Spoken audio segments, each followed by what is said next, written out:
There's been plenty of media commentary on the revised Stage 3 tax cuts in recent weeks. But what do these changes mean for SMSF trustees and practitioners? I'm very fortunate to have Liam Shorte with me today to discuss this point in a little more detail. Liam is the managing director of financial planning firm Sonas Wealth, and he serves as a director on the board of the SMSF Association. He's also widely known as the SMSF coach in his social media channels. Good morning, and thanks so much for joining me today, Liam. Good morning, Todd. Lovely to join you. Liam, with the revised Stage 3 tax cuts, many are discussing how to best utilize the potential cash flow or additional cash flow from the cuts. Do you think putting some of that money into super is a smart move? And what strategies could trustees use for that purpose? Yeah, so it's always important to try and figure out where's the best place to put that spare dollar. So for many people at the moment with high interest rates, maybe just reducing their home loan is probably their first thought.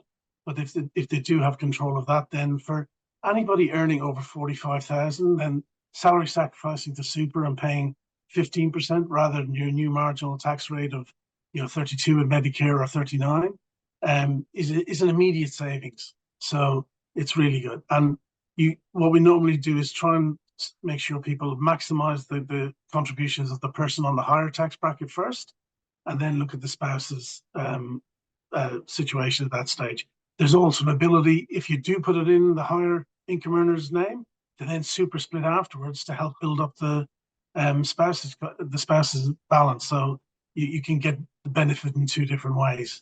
And then also, don't forget about the carry forward contributions. So basically, if you have some spare money and you didn't put in the full amounts for the last 5 years, then you've got what are called unused carry forward limits. And the 2018 limit is the cap is just about to drop off if you don't use it. So this is your last chance to use that one. So that's another great place that you can go above the 27,500 and actually put more contributions and get a better tax deduction. Then if your spouse is earning less than 37,000, you can look at a spouse contribution. So that's where you can put up to $3,000 into your spouse's fund, but you yourself actually get a tax offset of up to $540.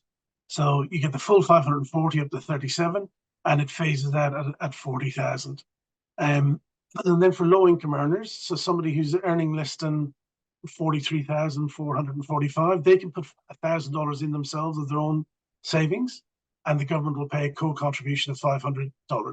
So you're getting the combination of the Stage 3 tax cuts, a government co-contribution, and you're building the spouse's income. And because their earnings are less than 37,000, they actually get a rebate of the 15% contributions tax as well. So you get full bang for your buck. One of the things we're also looking at then is the First Home Super Saver Scheme. For people who haven't got their house yet, maybe using some of this money to salary sacrifice into super, so you're saving pre-tax, and then you can take that money out for a deposit for your first home when you need it in the future. So you can do that with a maximum 15,000 a year, up to 50,000 over your lifetime. So you and your partner, if you're both saving, you could build up 100,000 deposit for a new home tax effectively inside super. And the good thing there is it doesn't matter how your super performs, the ATO will let you release whatever you've put in plus 7.38% earnings at the moment. So it's a pretty good way to do it. I have noticed that some quarters of the industry have been discussing the anticipated expansion of the concessional and non-concessional contribution caps, which is expected in July. Do you think trustees will be exploring potential ways to make the most of these increased caps? Yes, so again, it's very important when you think of your tax position. For property owners outside of super, if someone has an investment property that they're thinking of selling, then it may be a better option to sell that in 2024-25 when you have the $30,000 limit, and you can offset more of that capital gain by making extra contributions to super. And also, because the concessional limit's gone to 30, that means on the 1st of July, the non-concessional limit will also go up to 360 for 3 years or 120 per year. So again, you can get more of those proceeds of a sale or an inheritance into super very quickly. One of the things I am seeing, and we talked before we came on air about the cost of insurances. So this might give people an option if they've got ability to put more in, to maybe move some of their life and TPD insurance, for example, inside a super, pay that pre-tax with those extra contributions. So you're getting lower cost insurance, because the insurance inside super, you can get a 15% tax rebate. And at the same time, you're not eroding your retirement savings. So it's, again, using that dollar, get the best bang for a buck in every way possible. And basically, one of the other things is trying to make sure that any income that is coming in comes in the next tax year. So maybe if you're renewing term deposits or anything like that, have them mature after the 1st of July. And any expenses that you can bring forward while you're on the higher tax bracket this year, do that. But really looking, you're going to have some spare money that you can put in and put it to the best use. Speaking about savings, Liam, trustees are always on the lookout for ways to cut some of the expenses from the management and administration of their SMSF.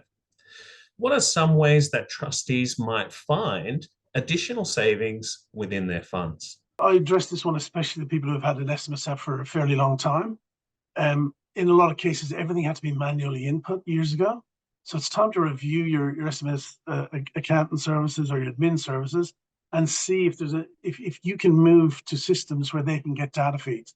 So with your bank account, can you ensure that the administrator or the accountant is getting a data feed in, rather than having to manually input all your transactions, because that's costing money, and that you're paying for that. If you've moved from having properties or complex assets or bullion and stuff like that in your fund, and you've made it more simple, well, then go back to your administrator and say, look, do I really need the platinum package that costs the higher amount, or do you have a lower package like a gold or bronze package where I can move to now that my circumstances are less? One of the other things that I don't see used enough is that SMSF trustees can pay their ASIC annual review fee for the trustee company. At the moment, that's about $63 a year, but you can pay it 10 years in advance, locking in the cost now. And we know that it's going to become more user pay, so that cost is only going to go up. But at the moment, you can lock that in for 10 years and get a 7% discount. So you're avoiding all the future increases and getting a discount on this year's rate. You can also do that if you've got an LRBA where you've got a trustee holding company. Now that's more expensive every year, because that's $310. So basically what you can do is pay that 10 years in advance if you're planning to hold the property for that length of time. And you can save over $1,000 just by doing something like that.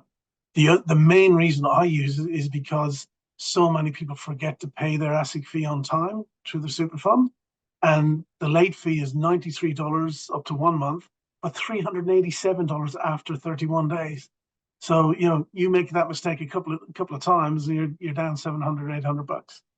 And then just one of the things I have noticed that a lot of clients have got very simple SMSFs where they may just have cash and fixed interest, shares, and all stuff, as I said, that could be data fed in, and they're not doing anything that could possibly fall foul of the ATO. So they're not doing complex arrangements, but they're paying for audit insurance on their SMSF every year. And I'm just sort of going, well, look, if you're very plain vanilla and you're not doing much complex, that is a cost that you maybe don't need to have. And talk to your administrator about really what is the risk of your fund triggering an audit, because if you're only doing basic stuff, there isn't much opportunity to do wrong. Yeah, absolutely. And sorry, please continue. What were you going to say?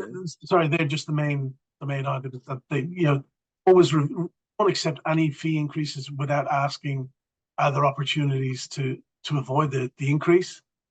Yes, no doubt the staff costs, the technology costs are going up, but there will be ways to trim your costs if you can help them do their job quicker. As I mentioned previously, Liam Shorte is the managing director of financial planning firm Sonas Wealth, which is based in Sydney. Thanks so much for joining me today, Liam, and I look forward to speaking with you again very soon. Thanks, Todd.